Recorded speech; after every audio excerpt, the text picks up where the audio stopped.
Good evening, ladies and gentlemen. I'm going to introduce our friend Rick BabdeWeghe, who's going to speak to us tonight. Rick is a professor emeritus of English from the University of Colorado, Denver. In his nonfiction book, Engaged Learning, he examined learning from both neurological and humanistic perspectives. And just an editorial comment, you really see the humanistic perspectives in the book. He lives in Traverse City in what used to be the men's infirmary at the old Traverse City State Hospital. The hospital buildings and grounds are being restored by the Minervini Group as one of the largest historic preservation and redevelopment projects in the country. In keeping with Dr. Munson's philosophy of beauty, nature, and work as therapy, the hospital farm has been repurposed as a public park. That farm also figures largely in the book, with a botanic garden, community garden, small garden, farm, and event venue in the restored cathedral barn. And I also know that Rick and his charming wife, Judy BabdeWeghe, who's here as well, work on the gardens and on landscaping around in the commons. Jimmy Quinn is the first novel in the Traverse City State Hospital series. Without further ado, Rick BabdeWeghe. Thank you for coming.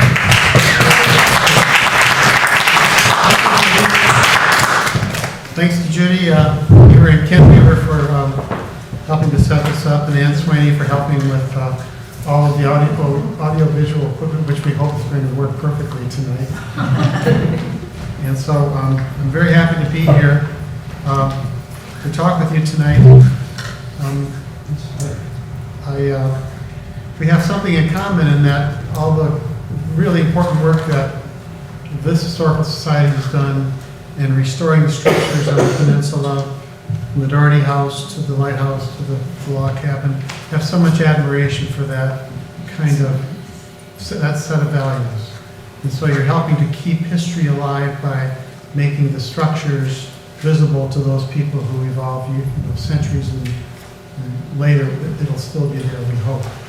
And so I have that in common with you because what I try to do in this novel, Jimmy Quinn, is to create the legacy of the story of a crucial period in the hospital. The state hospital, as you know, was the Northern Michigan Asylum, then it became the Traverse City State Hospital, began in the 1880s, closed down in the 1980s, and as Judy mentioned, because our home, Judy and I live in what was the men's infirmary. We live on the 3rd floor, which is where the nurses' quarters were. Everything downstairs was for the care of the male patients. And so Jimmy Quinn is the first in a series of 3 books, which I hope to write, and I've got the second one underway. This one takes place in the 1950s. I'll come back to that. The second one will take place in the 1960s, at a time when the pharmaceutical industry was on the rise and medications seemed to be the primary mode of therapy for patients at that time, and along with frontal lobotomies, of course. And then the third one will be set in the 1880s when the asylum closed and the last patient left, and that was a time when throughout the country care for mental health patients was decentralized into community mental health centers. And around all 3 of these novels, there are, in my view, very interesting historical, cultural, political, and economic issues that pervade all of this. And so Jimmy Quinn is the first one that attempts to do that. It is a story of the early 1950s, of what happened when this very successful farm program closed.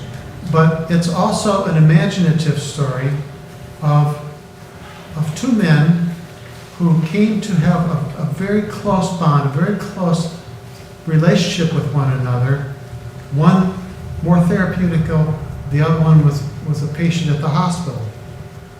And so I'm going to use the slides a lot throughout this. And some of them are historical slides, and some of them are just some things I need to say when we think about how a person writes historical fiction. I don't know if anybody here has attempted to do this, But I know that everybody here has attempted to tell a story about something that happened in the past. Right? Good. Even if you don't agree with that, just nod and make me feel it. Because when you tell those stories, you're not necessarily telling history, you're telling a version of history that has some things in it and some things that are not in it. You can't possibly tell it all if you tell a boring encyclopedic story. So you leave some things out. Historical fiction is always selective by definition. So Jimmy Quinn attempts, and I'm just going to flip through this now if I can. Oh, I forgot. This is my moment to brag a little bit. Nice. Very good.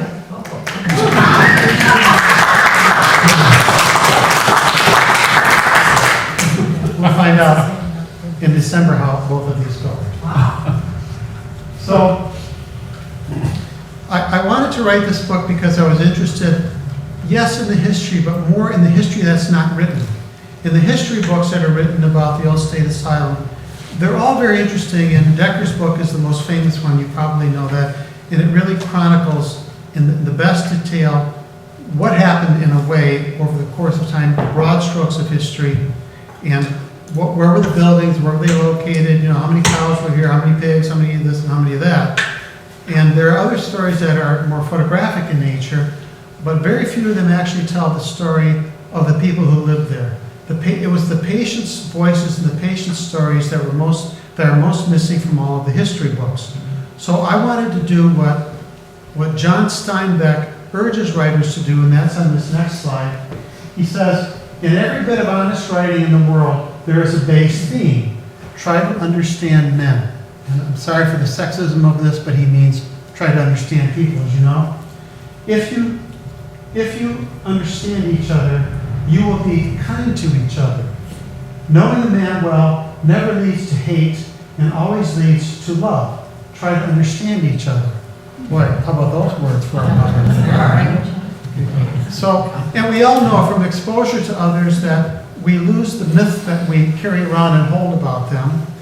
We lose our resistance to the others because they're different. When we come to know them and understand them a little bit, we enter into their world a little bit more than we would otherwise. Okay? This is especially true in dealing with the patients who lived at the asylums whose stories are not known very well. And so I attempted in this book to tell the stories of people, and there are two people in particular who come out in this book. And one is Jimmy Quinn. Jimmy is a patient at the hospital. He's a young man who comes out of East Detroit, and he is about late 20s, we think, and he is developmentally disabled. Jimmy lived on the streets of Detroit for a long time. He comes from a history of abuse. He's a jokester. He thinks he knows Spanish, and he thinks he's bilingual, but he only knows certain terms, and those figure into the book later on. He has a zest for life. He's a lover, as you'll discover in the book, and he becomes the best friend to Henry Mershart. Henry is a narrator. Henry is a student from the University of Pennsylvania who is doing an internship at the state hospital for 1 year in 1952 to 1953. He has a history. He's a flawed character. What we know about good novels is the characters are flawed. They're like the rest of us. And so here are two flawed characters among a cast of others who are more or less flawed. And they're forming this bond and this friendship during this really crucial time when the very successful farm program was being threatened. Let me see if I have those up for me now. There it is. And I'm going to just read these quotes to you. This is from Decker's book. It says, the farm operation has been viewed from its outset as a therapeutic and economic resource. As a therapeutic tool, it offered an opportunity for patients to realize the benefits of pure outdoor air, which was considered to be conducive to the maintenance of physical and mental health and a feeling of being useful and accepted. As an economic tool, the combined value of the goods produced on the farm and used to meet the consumptive needs of the patients and the employees and the sale of the surplus production in the early years of its existence exceeded the cost of the operation of the hospital. That hospital was self-sustaining. In the early 50s, there were 3,000 patients and 2,000 staff. They were all fed year-round, with surplus being sold on the local market. That's pretty remarkable. No other institution in Michigan was like that, though the others, like Kalamazoo, had small little cultivated farms, but and Kalamazoo was at a distance from the main hospital, so it wasn't quite the same kind of thing, you know. The patients did try to work in the fields there too. In the early years of the asylum, it turned a profit due to the allowable sale of produce grown on the asylum property. This practice was prohibited in later years because of the complaints of area farmers that the state was competing with them for the sale of their products. Now, when I read this sentence, and it's one of 2 sentences in this very famous book, I said to myself, there's a story there. There's not much being said about that. And if there's not much being said about an historical event, and the other research isn't around to tell that story, guess what happens? Those darn fiction writers get hold of it. And they tell the story, but from the patient's experience. So, for that. So now we have a problem in writing historical fiction. I mean, all of you know history, you read history, you're history buffs, but fiction is a little bit different, and historical fiction is especially different because in history, it tries to attach itself to what I would call the verisimilitude of history combined with the imagination of the storyteller. There's a tension between those two.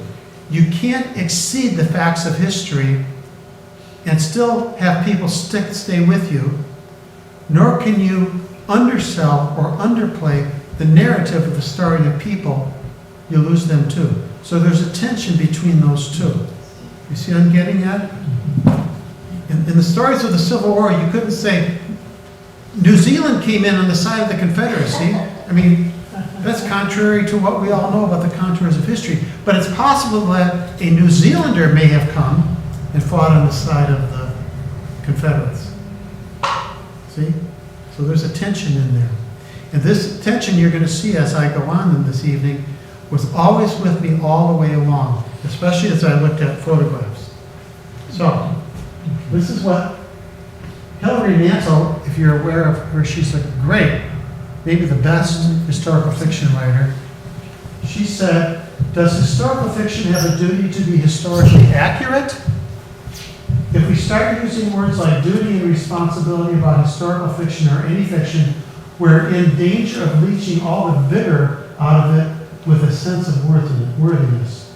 A novelist has no real duty to anything except the story he or she is creating, the characters who inhabit it, and whatever the view of the world he or she is offering with the novel's ending. And I take a little bit of issue with that because I think you have to be more historically accurate than what she implies here, but that's the tension between Hilary Mantel and me. That's okay. We're going to be all right with that one. So, you know who Henry is, right? The narrator. You know who Jimmy Quinn is, the jokester, the patient, okay? Now, you probably don't remember the 1950s too well, though as I look across at this sea of faces, I think maybe I should ratchet that up to the 1920s. But in that time, I was only a good idea, so I'm going to talk a little bit about the 1950s to kind of situate this novel. In 1952 to 1954, a gallon of gas cost 20 cents. A gallon of milk cost 96 cents. By today's standards, it hasn't changed much, has it? I'm thinking about having some milk on, some gas in my cereal in the morning. Inflation was 0.8%. Dwight Eisenhower was inaugurated in January of 1953. The Korean War ended in July of 1953. Jonas Salk developed the polio vaccine. We remember all these, don't we? That was a huge event. I bet you didn't know this. New on the market in 1953 was Cheese Whiz, Saran Wrap, and Burger King burgers. The most popular song from that year, How Much Is That Doggy in the Window?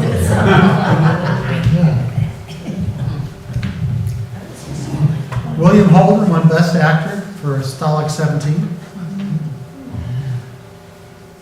Audrey Hepburn won Best Actress for something I don't remember. Joseph Stalin died. Queen Elizabeth became Queen of England. Well, Elizabeth became Queen of England, and then she was queen. And I entered 7th grade. 2nd grade, actually. Around this time in Traverse City, the state hospital had 51 buildings, 3,000 patients, and 2,000 staff. In Traverse City at the time, you could shop at the A&P Kroger or Olson's on Front Street. Anybody do that? Okay. You could shop there. You could buy clothing at Ward's and J.C. Penney, which were also on Front Street. These stores are in the book. At the Woolworth on Front Street, you could get a triple-decker baked ham and cheese sandwich for 65 cents. At one point, Jimmy and his buddies are sitting at the soda counter at the Woolworth in what I think is a scene that brings out Jimmy's character more than anything else in the book. Now, for those of you who are more inclined towards spirits, at the Park Place Hotel dining room, you could get a bottle of Stroh's beer for 60 cents. Do you know Brady's Bar on the corner of Lake and Union? Oh, yeah. In 1952, it was known as Brady's Bun Bar. Bun Brady's Bar. Bun Brady's Bar? Okay, before that it was the Boardman River Hotel. But I just used Brady's Bar in the book. I didn't think I was going to get into the bun business with all of that. and finally in Traverse City during that period, as the oldest continually running restaurant in Michigan, Sletter's Family Tavern celebrated its 256th year of operation. That's a joke. Yeah. Say that again. 256.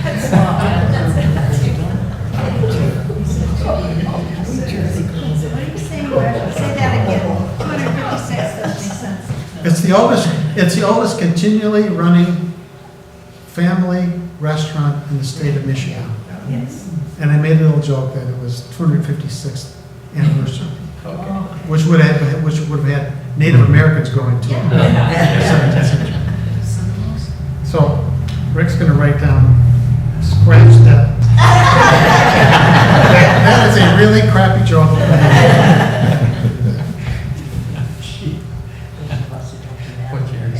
So finally, on how I came to write this book, I also heeded the advice of Stephen King, who has written some remarkable stuff, but he has a great book called On